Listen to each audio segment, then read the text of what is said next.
안녕하세요. 저는 나이 50이 넘은 음식점 사장이에요. 가게 뒷정리를 할 때마다 사연 읽어주는 남녀의 사연을 들으며 함께 울고 웃는데요. 제 이야기도 한번 써보면 어떨까 싶어 이렇게 사연을 보내게 되었습니다. 요즘이야 먹을 것도 넘쳐나고 뭐든 쉽게 구할 수 있는 시대임에 참 감사한 마음으로 살고 있어요. 하지만 제가 살던 그 시절엔 다 그렇듯 풍족하지 못한 가정에서 자랐습니다. 많은 형제들 탓에 늘 먹을 게 부족했고 아버지는 쉴 틈 없이 일을 하시고 오곤 했죠. 어머니는 없는 살림에 자식들 한 입이라도 더 먹이시겠다고 아껴가며 그렇게 살았어요. 제 아버지는 목수였는데 저는 아버지 따라 어릴 때부터 집 짓는 곳을 따라다니곤 했습니다. 그러다 보니 저도 자연스럽게 목수 일을 하게 되더군요. 그렇게 목수 일을 하며 돈을 벌었고 내가 사랑하는 여인도 만나게 되었어요. 점심시간에 밥을 먹으러 들어간 국밥집에서 음식을 나르던 여자가 지금의 제 아내가 되었어요. 그 시절 얼마나 곱던지 그 식당을 드나들던 다른 남자들이 제 아내에게 무척 눈독을 들였고 저 또한 그런 사내들 중 한 사람이었습니다. 저는 평소 책 읽는 걸 좋아했는데 점심시간마다 책을 보며 밥을 먹는 제가 신기했는지 제 아내가 유독 저에게만 말을 걸어주곤 했어요. 알고 보니 아내는 책을 참 좋아하는 사람이었습니다. 그 당시 아내 나이가 21살이었는데 잘 사는 집 여식이었다면 대학까지 다녔겠다 싶을 만큼 공부에 목마른 사람이었죠. 하지만 아내도 저와 같은 인생을 살아왔는지 생활에는 늘 여유가 없었고 목구멍에 먹을 것을 밀어넣기 위해 일해야만 하는 노동자일 뿐이었어요. 비슷한 처지의 두 사람이 만나 비슷한 취미로 이야기를 나누다 보니 어느새 저희 둘은 가까워졌고 그렇게 연애를 하다가 10개월 만에 결혼을 약속하게 되었습니다. 저 27, 아내는 22이었습니다. 저는 아내와 결혼을 하고 나서는 더 열심히 일을 하게 되었어요. 내가 돈을 잘 벌어야 우리 가족이 잘 먹고 잘 산다는 마음이었기에 하루도 쉴 수가 없었죠. 제 기술은 점점 좋아져서 나름 대우받으며 일을 다니게 되었어요. 그때부터 돈이 좀 모이기 시작해서 아내와는 먹고 살 만큼 충분히 돈을 벌어오게 되었죠. 아내와는 밤마다 함께 책을 읽고 서로 이야기도 나누며 그렇게 행복한 하루하루를 보냈어요. 우리 부부는 금실도 좋아서 주변에서 소문난 인고 부부였습니다.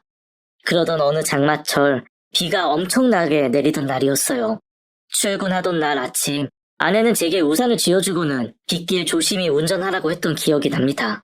그리고 오늘은 제가 좋아하는 꽃게탕을 끓여 놓을 테니 해지기 전에 일찍 들어오라고 했어요. 저는 아내의 내조를 받으며 일을 나가는 게 무척 행복했고 집에 들어오면 따뜻한 밥을 먹으며 아내와 함께 할 수 있음에 감사하며 살고 있었어요. 그날 저녁, 그날 한 일을 둘러보며 마무리 짓고 가려는데 새로 들어온 목수 쉬다가 일을 다 망쳐놓았더군요. 결국 저는 다시 일을 해놓느라 집에 늦게 들어가게 되었어요. 집에서 밥도 안 먹고 나를 기다릴 아내를 생각하며 급한 마음으로 차를 몰고 집으로 향했죠. 이미 해가 넘어가 날이 어둑어둑했고 비는 엄청나게 쏟아져서 눈앞의 길이 잘 보이지 않더군요. 그래도 조심조심하고 운전을 한다고 했는데 사고는 순식간에 나버리고 말았어요. 버스 뒤를 따라가던 전 신호등이 빨간불로 바뀌는 걸 미처 보지 못했고 신호가 풀린 차선에서 오는 첫 차가 저를 들이받았습니다. 깨어나 보니 이미 병원이었고 제 옆에 아내가 울면서 서 있었어요. 그 사고로 저는 사고 난 차주에게 큰 돈을 물어줘야 했고 이제 좀 먹고 살만해진 살림은 다시 어려움 속에 빠지고 말았어요. 게다가 제가 다리를 다쳐 다리를 절게 되었어요. 이 일 때문에 더 이상 목수 일을 할 수가 없게 되었습니다. 일 처리가 늦으니 저를 잘 안 써주려고 했고 쉬는 날이 많아지자 생활은 점점 어려워졌어요. 당장 생활비가 막막했고 저는 이곳저곳에 돈을 빌리러 다녔습니다. 처음엔 형제들이 도와주더군요. 하지만 형제들에게 손 벌리는 것도 한계가 왔고 나중엔 주변 지인들에게 돈을 꾸기 시작했습니다. 제가 돈을 꾸러 다닌다는 사실이 소문이 났는지 어느샌가 사람들은 저를 멀리하기 시작하더군요. 제가 일을 못하니 저 대신 아내가 돈을 벌어와야 했습니다.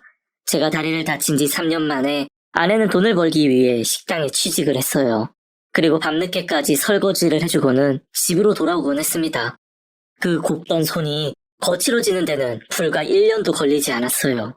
시간이 갈수록 집안 사정은 점점 더 안 좋아졌고 저는 조금씩 입에 술을 대기 시작하다가 결국 알코올 중독이 되고 말았습니다. 아내는 이런 제가 무척 싫었겠지요. 돈벌이도 제대로 못하는 남편이 술만 마시고 하루 종일 집에 처박혀 있으니 얼마나 싫었겠어요. 아내가 그럴 수밖에 없다는 걸 이해합니다. 아내가 식당 일을 한 지도 3년 정도 되어갈 무렵 어느 날 아내는 식당에 일하러 가는 날이 아닌데도 꽃단장을 하고 나가더군요.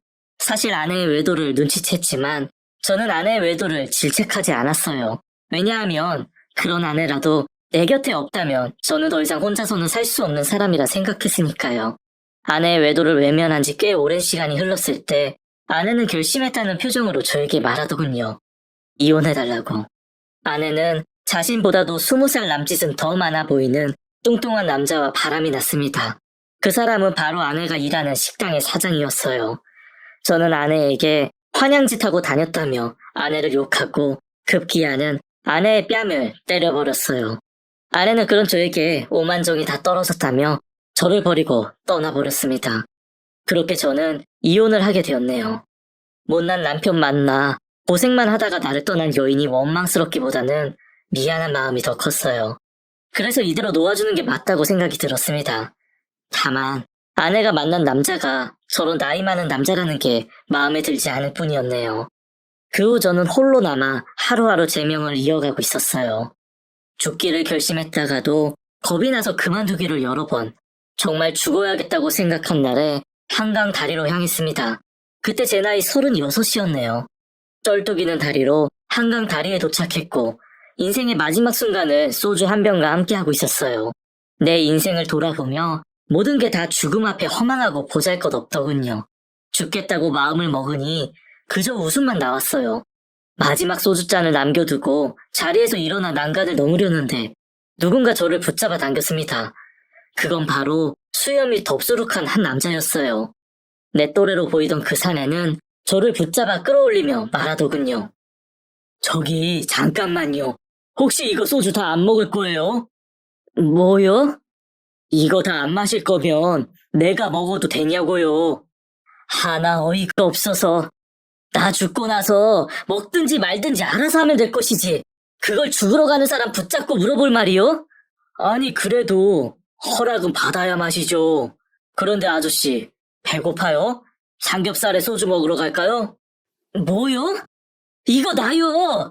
당신은 가던 길이나 계속 가세요. 제가 아저씨한테 꼭 할 말이 있어서요. 같이 술 한 잔만 해주시면 안 될까요? 정말 어이가 없구만. 당신 때문에 오늘 날 잡아놨는데 분위기 다 망쳐버렸어. 삼겹살의 소주는 당신이 사는 거요? 그럼요. 가시죠. 그렇게 그 남자와 어처구니 없는 대화를 나누고는 저는 소뚜껑 위에 고기를 구워 먹는 집에 가서 삼겹살에 술을 마시게 되었습니다. 사실 며칠 굶어서 배가 고팠던 것도 사실이고 이상하게 죽기로 결심했다가 그 상황을 벗어나니 배가 급격히 고파왔어요. 저는 고기를 몇 번 씹지도 않고 허겁지겁 먹으며 술도 물처럼 벌컥벌컥 들이켰어요. 한참을 정신없이 먹다 보니 그 사람이 저를 빤히 쳐다보는 게 느껴져 고개를 들어 그를 쳐다보았죠. 뭘 그렇게 쳐다봐요? 아니 그냥 이렇게 잘 드시는 분이 왜 죽으려 했나 해서. 뭐요? 죽는 건 죽는 거고 배고픈 건 배고픈 거니까. 그나저나 나한테 물어볼 말이 뭐요? 혹시 아저씨 자식이 죽었나 해서요. 자식? 난 그딴 거 없어. 근데도 한강다리에서 뛰어내리려고 했다고요? 뭐 꼭 자식이 죽어야만 뛰어내리라는 법이라도 있어? 그럼 왜 그랬어요? 그 남자의 말에 이상하게 대답이 술술 나오더군요. 아마도 취기 때문이었던 것 같아요. 다 잃었으니까. 돈도 안 해도 다리도 다 잃었으니까. 그 남자는 말없이 저를 쳐다보다가 술을 따라 마시더군요. 그러는 댁은 왜 그 시간에 거기에 있었어요? 혹시 댁도 나처럼 뛰어내리려 그랬나? 어떻게 아셨어요? 사람 참 진지함이라고는 눈 씻고 찾아봐도 안 보이는구만. 그 사람과 이런저런 이야기를 나누다가 둘 다 술이 많이 취해 근처 여관에서 하룻밤 자게 되었어요. 그리고 다음날 그 사람이 따라오라기에 어딜 가나 궁금해서 따라가 보게 되었습니다. 어차피 하루하루 재미도 없고 할 것도 없었던 저는 어딜 가든 뭘 하든 아무 상관도 없었으니까요. 그렇게 따라간 그곳은 인력사무소였어요. 알고 보니 그 친구는 인력사무소에서 일용직으로 일해서 먹고 사는 사람이었고 나중에 처지를 듣고 보니 나랑 크게 다르지 않은 사람이었죠. 저는 이런 다리로 누가 날 써주겠냐며 그곳을 나오려 했는데 그 사람은 가만히 앉아서 기다려보자며 나를 잡아 끌어안쳤어요. 그리고 잠시 후 저는 정말로 한 공사장의 인력으로 일을 하러 나가게 되었습니다. 그날부터 그 친구와 함께 어울려 다니며 같이 일을 다니게 되었어요. 나와 나이도 같고 처지도 비슷한 사람이었죠. 일이 끝나고 술 한잔 마시는 게 인생의 낙이 되었어요. 그 후로 그 친구에게 참 많은 도움을 받으며 살았습니다. 일이 없어서 돈이 떨어지면 대신 밥을 사주기도 여러 번이었고 공사장에서 일을 할 수 있게 뒤에서 많이 도와주곤 했더군요. 덕수는 참 좋은 사람이었어요. 인맥도 넓었고 인간관계도 좋았죠. 하지만 그에겐 가족이 없었어요. 나중에 들은 이야기였는데 운전 중 사고가 나서 자신을 뺀 나머지는 모두 그 자리에서 즉사를 했다고 했습니다. 하루는 술을 마시며 그날 일을 회상하는데 무척 괴로워했어요. 내가 말이야, 그날 나가자고 그랬어. 가족들은 전부 귀찮다고 집에 있고 싶다고 했는데 내가 억지 부려서 외식하러 가자고. 나가다가 그만 사고가 났지. 전부 내 탓이야. 그게 어떻게 자네 탓인가.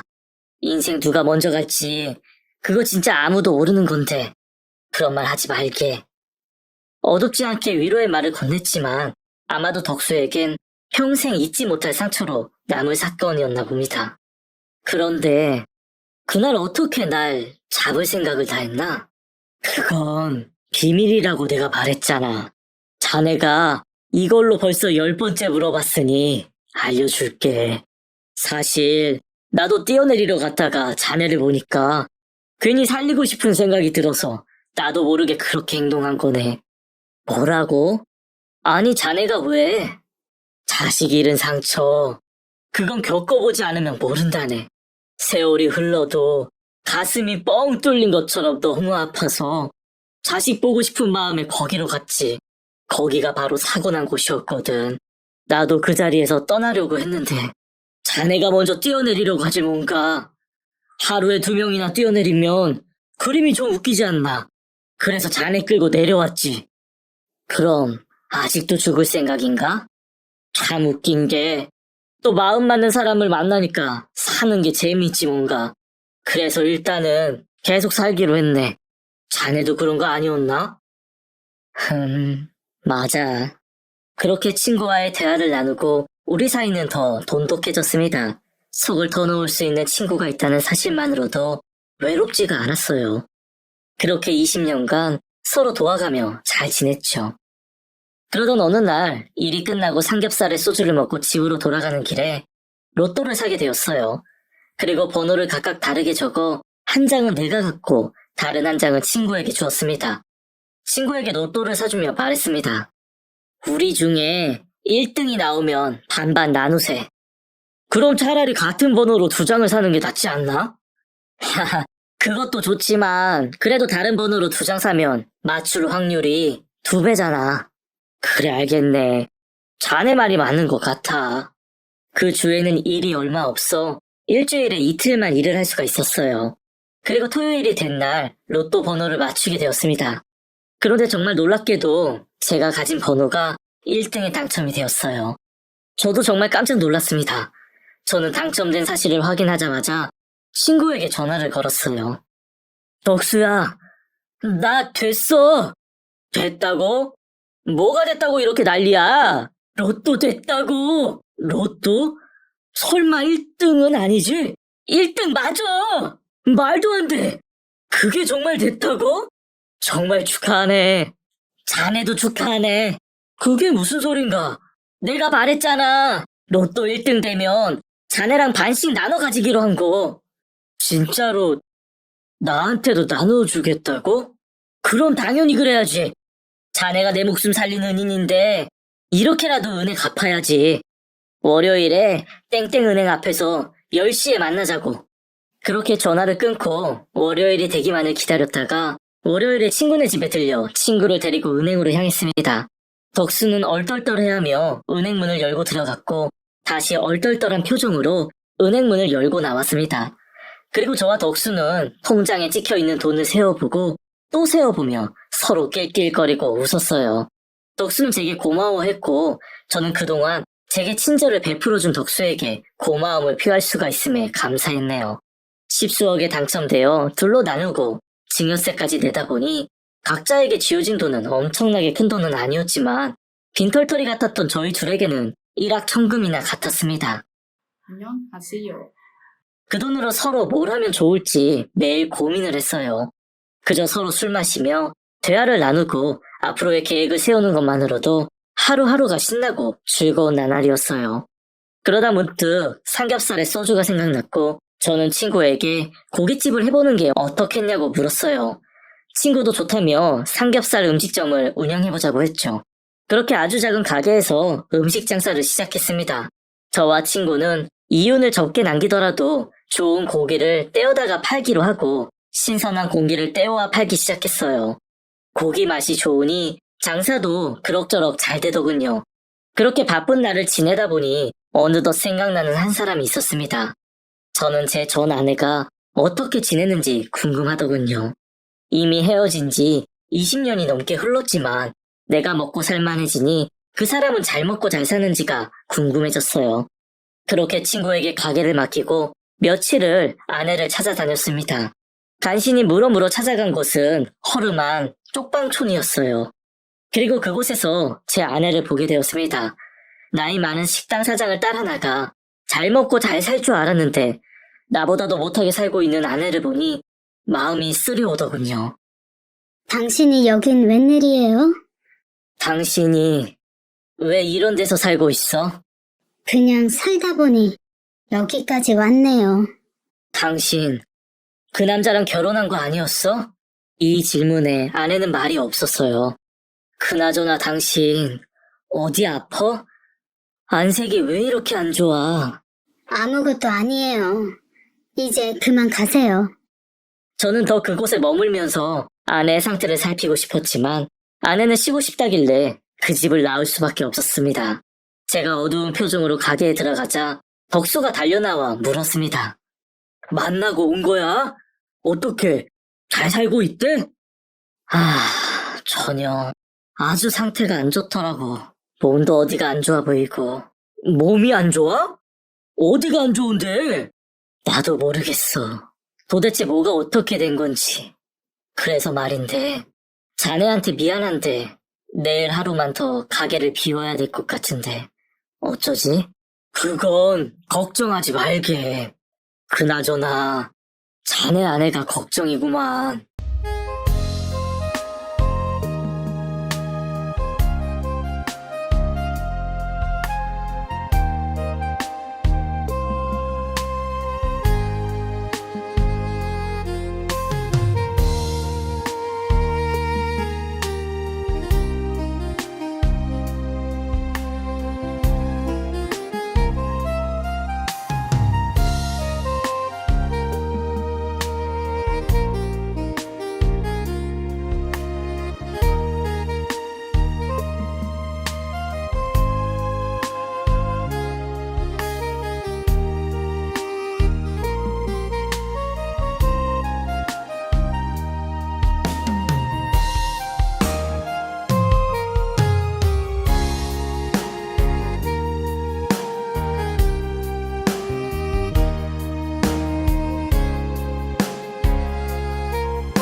저는 한숨으로 대답을 대신하고는 다음날 다시 아내를 찾아가 보았습니다.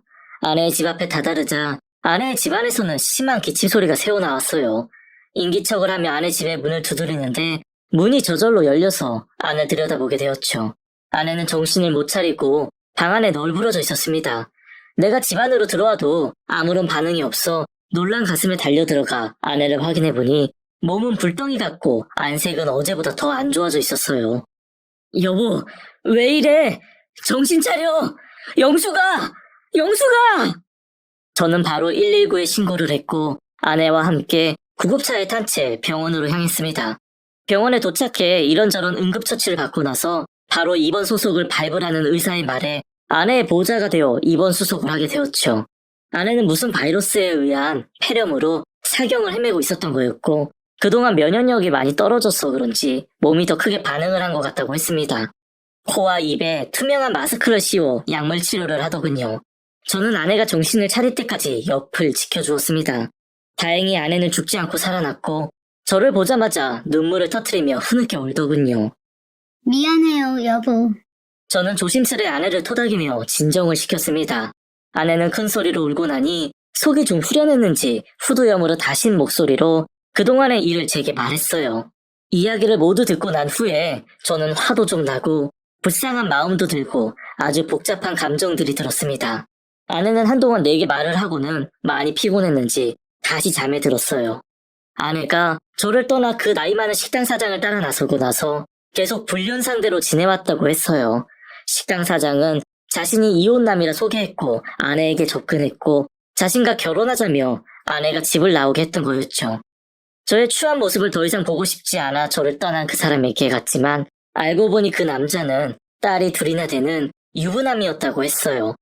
그리고 결혼을 하자고 거짓말을 하고는 결혼을 미루고 미루며 10년이라는 시간이 흘렀다고 합니다. 아내도 나이가 들고 늙어가니 그 유부남도 아내가 실증이 났는지 대놓고 아내를 떨쳐내기 시작했다고 하네요. 그 후로 아내는 식당 일을 전전하며 근근히 살았다고 합니다. 살면서 중간에 사기도 당해서 모은 돈마저 다 털려서 쪽방촌까지 들어가게 되었다더군요. 저는 아내와 헤어진 후 저만 인생이 구질구질해진 줄 알았는데 제 아내도 평탄하지 않게 살아온 인생 이야기를 들으니 더 마음이 안 좋더군요. 차라리 잘 먹고 잘 살았으면 더 마음이 편했겠다라는 생각마저 들었어요. 저는 아내를 병실에 놔두고 휴게실에 앉아 덕수에게 전화를 걸었습니다. 덕수야, 혹시 말이야, 내가 다시 아내랑 살겠다고 하면 너는 뭐라고 말할래? 인생 짧다. 우리 벌써 50줄이야. 우리가 살면 얼마나 더 살겠어. 하고 싶은 대로 하면서 살아. 그게 인생이다. 안 그래도 우리 가게에 아줌마 한 명 필요했는데 잘 됐네. 얼른 병 고쳐서 데리고 와. 대신 면접은 내가 볼 거야. 네가 면접 보면 그건 낙하산 인사라서 안 돼. 자네 유머는 여전히 재미없구만. 아무튼 고맙네. 그 후 저는 아내를 설득해서 제가 사는 집으로 데리고 왔습니다. 아내는 염치 때문에 저를 따라 나서기를 거부했지만 제가 억지로 끌고 왔네요. 아내는 제가 생각보다 번듯하게 사는 걸 보고 무척 놀라더군요. 저는 아내에게 예전에 폐인 같던 제 모습은 잊어달라고 머쓱해 했네요. 그리고 다음날 아내와 함께 가게로 찾아갔어요. 덕수와 제 아내는 어색한 인사를 나누고 아내에게 식당을 소개해 주었어요. 그리고 그날부터 함께 고깃집을 운영하기 시작했어요. 월급도 꼬박꼬박 챙겨주었죠. 1년 정도 지나 아내가 자리를 잡아갈 무렵 아내에게 말했습니다.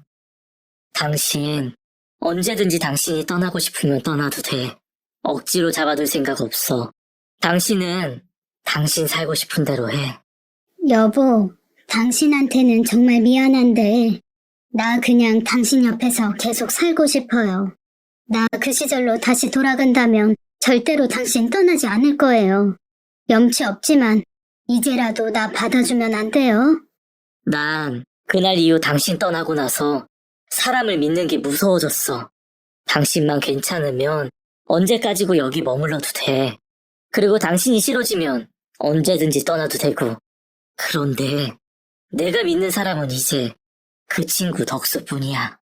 며칠 후 아내가 식당을 쉬는 날 집에 들어가 보니 밥상이 차려져 있었습니다. 그리고 밥상에는 제가 좋아하는 코다리찜에 묵국이 차려져 있었고 밥상 옆에 한 통의 편지가 있었어요. 편지 봉투를 보자마자 아내가 떠났음을 직감하며 편지 봉투를 열어보게 되었어요. 고마움과 미안함에 대한 편지 내용 끝에는 너무나 충격적인 이야기들이 들어있었습니다. 저는 아내에게 전화를 걸어보았지만 아내는 전화를 받지 않았어요. 아내가 보낸 편지에는 제가 생각지도 못한 핏줄이 있다는 이야기였고 아내가 홀로 키우다 힘이 들어 어쩔 수 없이 고아원에 맡기게 되었다는 이야기였어요. 그 후로 고아원에서 입양을 권유해 입양을 보내게 되었다더군요. 그 후로는 아이를 더는 볼 수 없었다고 했습니다. 아내가 그 남자를 따라 나선 후 한 달 후쯤에 임신한 사실을 알게 되었다고 했어요. 그리고 그 남자의 아이라 믿으며 낳았는데 그건 제 핏줄이었다고 합니다. 커갈수록 저를 닮아가는 모습에 그 남자와 사이가 벌어지고 결국 둘 사이도 깨지고 말았다고 했어요. 아이를 데리고 다시 집으로 돌아왔을 땐 그 집엔 더 이상 제가 살고 있지 않아 며칠 더 저를 찾아 헤매다가 찾기를 그만두었다고 합니다. 그리고 혼자서 아이를 키워보려 했지만 상황이 여의치 않아 고아원에 보냈다고 하더군요. 나를 떠난 것도 모자라 아이까지 버리고 간 그 여자가 정말 너무나 원망스러웠어요. 아내도 믿고 바보천지 같던 제 자신은 더 미웠습니다. 저는 아이의 출생 연월과 이름 석자만 들고 그 아이를 찾아 나섰어요. 하지만 그 고아원은 이미 없어지고 다른 건물이 세워져 있었죠. 입양 자료를 받아야지만 제 아들을 찾을 텐데 고아원이 없어졌다는 사실에 망연자실했지만 백방으로 알아보니 그 자료가 시청으로 이관되었다는 사실을 알게 되었습니다. 저는 시청으로 가서 아이의 자료를 보여달라고 했지만 신부모가 와도 열람해줄 수 없다고 했어요. 답답한 마음에 덕수에게 이런 이야기를 들려주니 덕수가 의미심장하게 말하더군요. 자네는 항상 내가 왕년에 무슨 일을 했는지 궁금했는데 한 번도 말해준 적이 없었지. 사실 너무 부끄러운 과거라 말할 수 없었어. 무슨 일을 했는데 그래? 나 건달이었어. 건달? 왜 그런 사람들 있잖아. 돈 빌려주고 돈 대신 받아다 주는 사람들. 내가 빚쟁이들 찾으러 다니던 사람이야. 빚쟁이들이 얼마나 잘 숨는지 아나? 웬만한 일반인들은 죽었다 깨어나도 그 사람들 못 찾아. 근데 난 귀신같이 다 찾아냈지. 하여간 부끄러운 각오네. 다시는 이런 일 안 한다고 아내하고 약속했는데 이번에는 좋은 일이니까 하늘에서 아내도 이해해주겠지. 그렇게 덕수는 이곳저곳에 연락을 해보더니 몇 달 만에 정말로 제 아이의 거처를 알아다 주었어요. 아무튼 그렇게 제 아들이 산다는 곳 주변을 서성이며 처음으로 제 아들을 보게 되었어요. 제 아들은 좋은 아파트에서 좋은 옷을 입고 다니며 잘 살고 있더군요. 대학을 다니는지 대학교 이름이 새겨진 잠바를 입고 있었는데 서울에 있는 알아주는 대학교 이름이 쓰여 있더군요. 저는 버스를 잡아 타는 아들을 따라 같이 버스에 올라탔습니다. 아들을 지켜보고 있는데 아들이 전화를 받더군요. 엄마, 지금 가고 있어.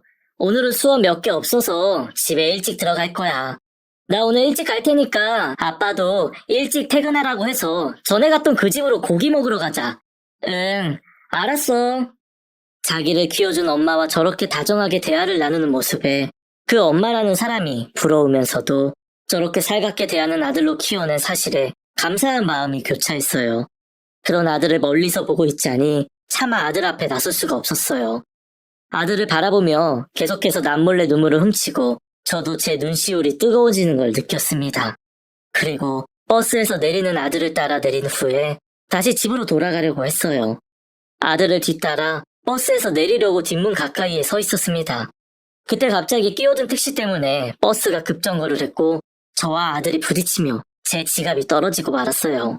그리고는 지갑을 쥐어주는데 저보다 먼저 지갑을 주는 사람이 있었습니다. 저 여기 지갑이요. 아, 고마워요. 아들은 제게 지갑을 건넨 후 저를 힐끔힐끔 쳐다보더군요. 저 아저씨, 근데 저희 혹시 어디서 본 적 있나요? 예? 아니에요. 그냥 낯이 익은 것 같아서. 그때 버스가 정차하고 문이 열렸어요. 아들은 제게 웃어 보이며 그럼 안녕히 가세요 라고 하고는 저 멀리 사라졌습니다. 저는 버스에서 내려 한참을 아들의 뒷모습을 바라보았죠. 다시 그 시절로 돌아간다면 저 아이와 함께 살 수 있었을 텐데 달이 조금 전다고 인생을 술에 맡겨버렸던 제 자신이 너무 한심스러웠습니다. 하지만 내가 저 아이를 저렇게 잘 키워낼 수 있었을까? 라는 질문에 참 많은 질문들이 머릿속에 들어오더군요. 그리고 더 이상 그 애를 앞에 나서면 안 되겠다는 생각이 들었어요. 다음날 저는 다시 삼겹살 가게에 나가 일을 했습니다. 아무렇지 않은 척하며 손님들 앞에 웃으며 하루하루를 살아갑니다. 나에게도 핏줄이 있다는 사실만으로도 감사하면서요. 누구에게나 힘든 일은 생길 수 있고 그런 일이 생겼을 때 어떻게 살아가는지는 개개인의 몫이라는 생각이 듭니다. 제가 만약 다시 그 시절로 돌아갈 수 있다면 그때보다는 더 잘할 수 있을 텐데 라는 후회를 하곤 해요. 뭐 이미 지나버린 시간 어쩌겠어요. 이제 제 남은 삶을 열심히 후회 없이 사는 게 최선이겠지요. 제 이야기를 들어주신 여러분 감사드리며 오늘도 힘차게 의미 있는 하루 보내시길 바라겠습니다. 제 이야기는 여기까지입니다. 지금까지 사연 읽어주는 남녀였습니다. 끝까지 함께 해주신 여러분 감사드리며 저는 다음 사연으로 돌아올게요. 안녕하세요.